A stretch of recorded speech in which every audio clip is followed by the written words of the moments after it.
Bible glow में आप सभी का स्वागत है। आज हम आपको ले चलेंगे एक अनोखी और रोचक यान। रात नहीं थी। आसमान गहरा नीला नहीं बल्कि किसी अदृश्य प्रकाश में डूबा हुआ था। चांद की रोशनी धरती पर नहीं गिर रही थी बल्कि ऊपर उठ रही थी, मानो धरती और स्वर्ग के बीच कोई पुल बन रहा हो। हवा स्थिर थी, लेकिन उस स्थिरता में एक अनजाना कंपन था, जैसे पूरा ब्रह्मांड किसी पवित्र संदेश के इंतजार में हो। दूर एक पहाड़ी के किनारे पर एक साधारण इंसान खड़ा था। उसका नाम था सूरज प्रेमनी। उसके हाथ में एक पुरानी बाइबल थी जिसके पन्ने समय से पीले पड़ चुके थे, लेकिन उनमें अब भी कुछ जीवित था, शब्दों की आत्मा। उसकी आंखें थकी हुई थीं, लेकिन उनमें एक प्रश्न जल रहा था। क्यों अक्टूबर हर बार दुनिया को हिला देता है? उसने कई बार महसूस किया था कि इस महीने में कुछ अजीब होता है, आत्माओं का जागना, प्रकृति का बदलना और भीतर कुछ अनजाने रहस्यों का खुलना। उस रात जब उसने बाइबल खोली तो हवा का झोंका नहीं था, फिर भी पन्ने अपने आप पलटने लगे। अध्याय Daniel dwells for. Seal up the book until the time of the end. Many shall run to and fro, and knowledge shall increase. ये पंक्ति किसी सामान्य वाक्य जैसी नहीं थी। ये जैसे ज्वाला बनकर उसकी आत्मा में उतर रही थी। उसे लगा जैसे किसी ने उसके भीतर कहा, समय आ गया है। अक्टूबर कोई महीना नहीं, यह वह क्षण है जब ईश्वर अपनी चुप्पी तोड़ते हैं, जब सृष्टि अपने भीतर छिपी रोशनी को फिर से धरती पर भेजती है। धीरे धीरे कमरे में एक सुनहरी रोशनी फैलने लगी। वो कोई दीपक नहीं था बल्कि आत्मिक प्रकाश था। उसकी खिड़की के बाहर कुछ चमका और हवा में एक पंक्ति सुनाई दी। The hidden shall now be revealed. जो छिपा था अब प्रकट होगा। सूरज प्रेमनी के शरीर में एक छुरझुरी दौड़ गई। उसने आंखें बंद की और पूछा, हे प्रभु, क्या ये वही समय है? और भीतर से उत्तर आया, हाँ, अक्टूबर ही वह महीना है जब भविष्यवाणी का द्वार खुलता है। उसने देखा, पहाड़ों के ऊपर आसमान की गहराइयों में हजारों स्वर्गदूतों की एक सभा हो रही थी। उनके हाथों में सुनहरी पुस्तकें थीं और उनके होंठों पर एक ही वाक्य, the earth is awakening. Michael और गैब्रियल जैसे दूत उन आत्माओं के नाम पढ़ रहे थे जो इस युग में जगाई जाएंगी। और उन्हीं नामों के बीच गूंजा सूरज प्रेमानी। उसकी आत्मा कांप गई। उसे एहसास हुआ कि जो सपना, जो संकेत, जो बेचैनी वह महीनों से महसूस कर रहा था, वो सब संयोग नहीं था। ये सब योजना थी दिव्य समय की।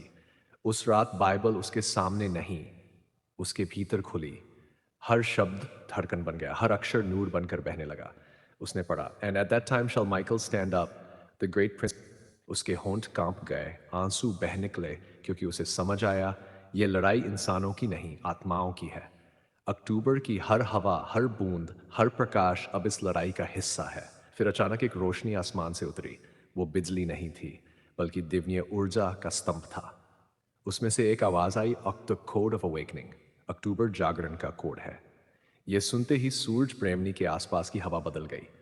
घड़ी रुक गई, समय ठहर गया, पर उसकी आत्मा तेजी से आगे बढ़ने लगी। उसने देखा, धरती के कोनों में आत्माएं उठ रही हैं। कोई गहरे ध्यान में, कोई प्रार्थना में, कोई आंसुओं में। की रोशनी थी और एक ही वाक्य गूंज रहा था, the trumpet of October has sounded. अक्टूबर की तुरही बज चुकी है। वो समझ गया, ये वह महीना है जब हर आत्मा को अपने सत्य से सामना करना पड़ता है। अक्टूबर वह समय है जब स्वर्ग की किताबें खुलती हैं और हर आत्मा को उसका उद्देश्य याद दिलाया जाता है।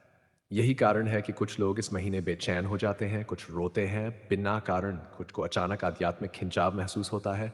ये कोई संयोग नहीं, ये आत्मा का जागरण है। बाइबल में लिखा है, at the time of the end men shall see visions and dreams shall reveal the truth.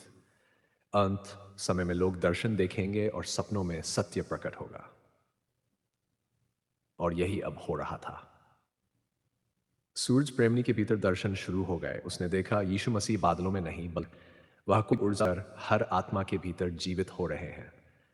फिर उस रात जब पूरा गांव सो रहा था, पहाड़ों पर तेज हवाएं चली और आसमान में आकृतियां बनने लगीं। कभी क्रॉस, कभी कबूतर, कभी आग का गोला। और इन सब के बीच एक छाया दिखी, मसीह की। उसकी आंखों से प्रकाश निकल रहा था और धरती के हर दिशा में फैल रहा था।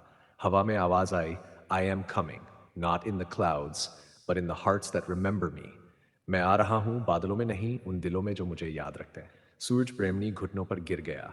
आंसू उसकी बाइबल पर गिरे, पर अक्षर धुंधले नहीं हुए, वो और चमक उठे।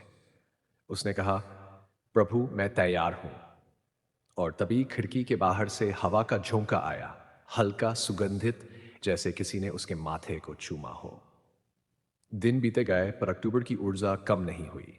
हर जगह कुछ न कुछ बदल रहा था। लोग कह रहे थे कि रात में उन्होंने चमकती आकृतियां देखी, बच्चों ने सपनों में यीशु को देखा और बुजुर्गों ने अचानक दर्द से मुक्ति पाई। कोई इसे संयोग मान रहा था, कोई भ्रम, लेकिन जो आत्मिक थे उन्होंने पहचान लिया कि भविष्यवाणी खुल चुकी है। बाइबल में एक पंक्ति है, When the 10th month comes, the hidden shall rise. जब 10वां महीना आएगा तो छिपा हुआ उठ खड़ा होगा। और हाँ, अक्टूबर 10वां महीना है। यही वह महीना है जब स्वर्ग की मुहर टूटती है। यही वह महीना है जब ईश्वर अपनी पहचान दुनिया के दिलों में फिर से लिखते हैं। अक्टूबर के अंतिम दिन सूरज प्रेमनी फिर उसी पहाड़ी पर गया। सूरज उग रहा था और आसमान में हल्की धुंध थी। उसने बाइबल खोली और इस बार पन्ने सीधे रेवलेशन 22 पर रुके। Behold, I am coming soon. उसने मुस्कुराते हुए कहा, हाँ प्रभु, अब हम तैयार हैं। और हवा में सुनहरी चमक फैल गई। पक्षियों ने गाना शुरू किया, पेड़ झूमने लगे और धरती ने जैसे राहत की सांस ली। वो पल सिर्फ एक दर्शन नहीं था, वो युग का मोड़ था। वह क्षण था जब बाइबल की छिपी हुई भविष्यवाणी पूरी हुई। अक्टूबर अब कैलेंडर का महीना नहीं, बल्कि आत्माओं का द्वार बन चुका था। अब जब भी कोई इस महीने में ध्यान करता है तो उसके भीतर वही नूर जागता है, वही कंपन, वही बुलावा, वही आवाज, awake for the time is near. अब सच्चाई छुपी नहीं है। जो अक्टूबर में लिखा गया था वह अब हर आत्मा के भीतर अंकित हो चुका है। और यही सूरज प्रेमनी का संदेश है कि यह अंत नहीं, यह शुरुआत है। यह ईश्वर की वापसी नहीं, यह हमारे भीतर उसकी पहचान का पुनर्जन्म है। तो सुनो, अक्टूबर की हवा चले और तुम्हें कुछ अजीब सा एहसास हो तो डरना मत। वह भय नहीं, वह बुलावा है। वह वही तुरही है जो हर आत्मा को पुकारती है, उठो क्योंकि समय आ गया है।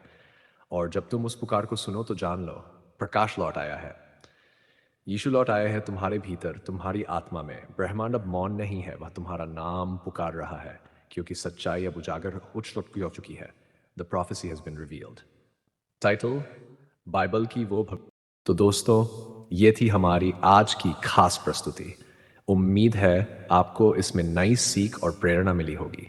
अगर ये वीडियो आपके दिल को छू गई हो तो इसे अपने दोस्तों और परिवार के साथ ज़रूर शेयर करें और कमेंट में हम बताइए कि आपको इसमें सबसे ज़्यादा क्या अच्छा लगा।